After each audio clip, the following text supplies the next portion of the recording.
Hey guys, welcome back to Wild Style. This is Angela. So today I'm planting up some flower pots on the back porch. This porch faces north, so these are mostly going to be more part shade to shade plants I'm going to do today. I planted up one pot right behind me here, and this one I'm going to do the same thing across from it. There's kind of two containers that complement each other across our little pathway here. I did the one, I'm going to do this one to match it, so I'll explain to you what I'm doing as I go through that. These containers do get more sun than most of the back porch just because they're out or not under the covered part. So they do get quite a bit more sun until pretty later in the afternoon, then it starts to shade them. So they're a little bit more flexible plants in there. But then once we get those two pots done, I'll do more focus on more shade. We're going to do this big one to match this one I just did, and I'll walk you through what I'm doing.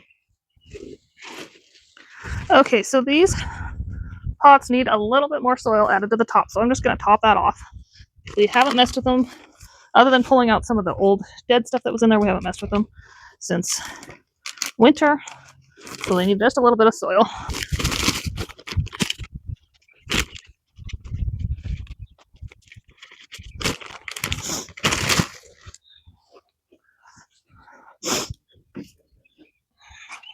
Okay, the first plant I'm going to use that's going to go in the center is the Cordyline Electra. So sun to part shade, this one grows 2 feet high and can get up to 2 feet wide. Does not flower, it just has foliage, but it's really fun. Dark green, kind of red, pink, variegated foliage. Just a beautiful plant. So I'm going to stick that right in the center of this pot. Stick a little biotone starter in there that helps to get the roots going.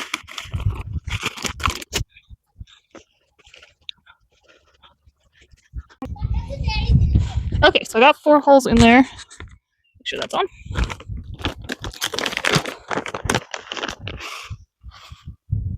Put my biotone in.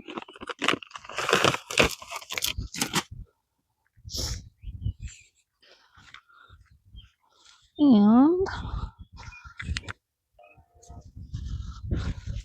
okay, so in this pot I'm putting geraniums, and these are it's going to be actually kind of a variety of geraniums because I had them all planted in a row and labeled, and then one of them started to bloom and it didn't match the labeled row that it was in, so I don't know if they all got mixed up at some point or what, and so I'm not 100% sure what varieties of geraniums are going in here. So because of that, I kind of tried to pick ones from different rows just so that I had variety, so it wasn't like I was getting 3 of one kind and then 1 of another. But I do know I should have, at least the varieties I planted was a white, a salmon, the apple blossom, which is the white with the little pink insides, and then the quicksilver variety. So I'm kind of hoping I got maybe 1 of each,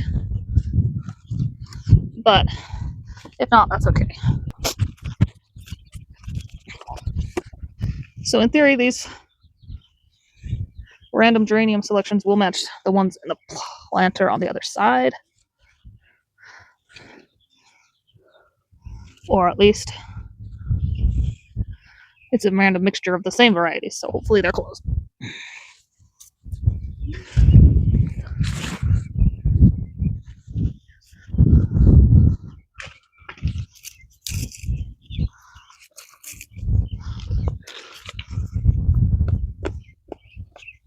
And so these are the ones I started from seed, so if you haven't seen that video, go check out that video where we started these from seed in seedling trays, and then I think I also videoed when I transplanted them into this next pot size. And so you're welcome to go check out those videos if you haven't seen them. Okay, those are done. So I'm just going to water that in real good and let them grow.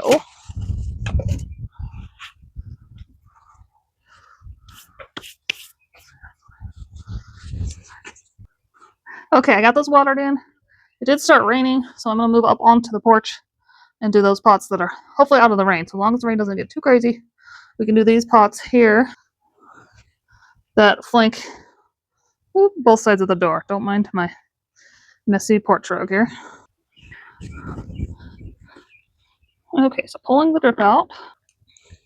So I'm just kind of tilling up the dirt with my shovel. It looks really old and grungy on the top. As you actually start breaking that up, you can see there really is some good dark soil down in here. And I will just come behind and top it off with a little bit more because I do like my soil to go up just a little bit higher than it is right now.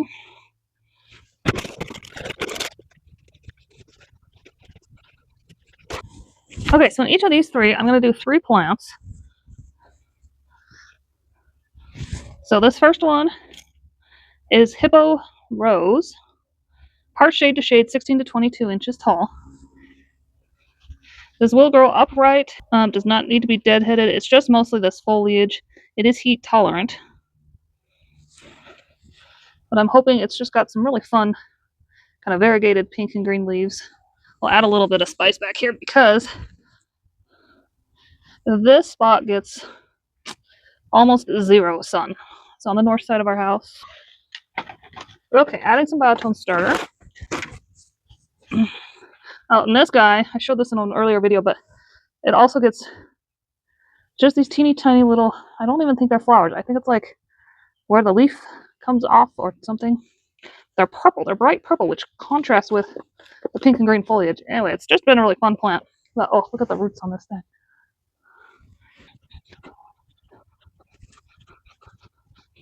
Okay. The next one I'm going to do is full sun to shade. This is, oh, I'm going to butcher this, Plectranthus. Full sun shade, 2 to 6 hours of direct sun each day.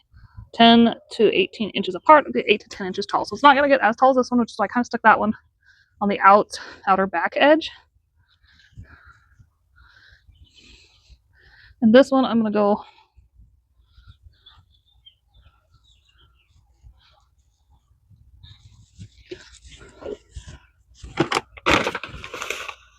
just off to the side with it a little bit.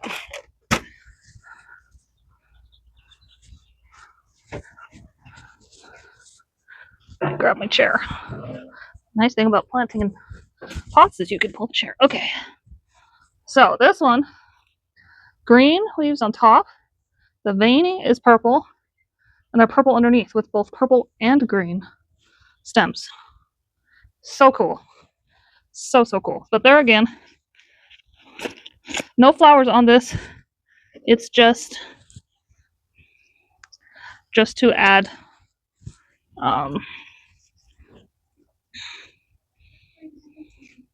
some foliage, some fun foliage.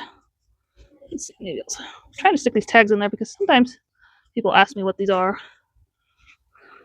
I don't always remember.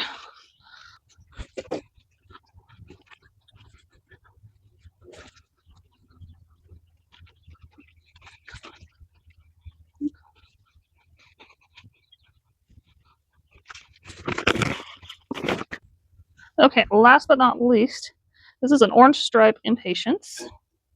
So it should have orange center with kind of a lighter peachish outer edge. This is the only one I'm sticking in this pot that will have, that's actually being in here for its flowering, for its flower. Most of the other varieties are just foliage. This one should flower, and these are the only flowers I really have had good luck with in these pots just because of how much shade they get. They did well in here last year. We did get several blooms throughout the season.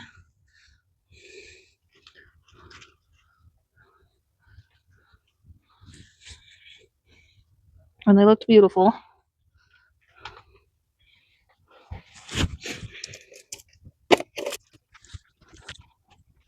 Okay, right now I just have one single half-gallon per hour drip emitter in the center of this pot. So we'll see how that does. We may have to change that out if these dry out, but typically because there's no sun back here, these pots are, if anything, too wet usually. So now I'm going to move to the other side. I'm going to try and mirror this look on the other side.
Okay, tried to clean that up just a hair. It's not perfect. Still gonna need some cleaning. But as you can see, we've got these beautiful pots that flank both sides of the door, and they are mirror images of each other. So we'll let those grow out and fill in. They're going to be beautiful. And that's all I have for today. Thanks, guys, for watching. We'll see you next time.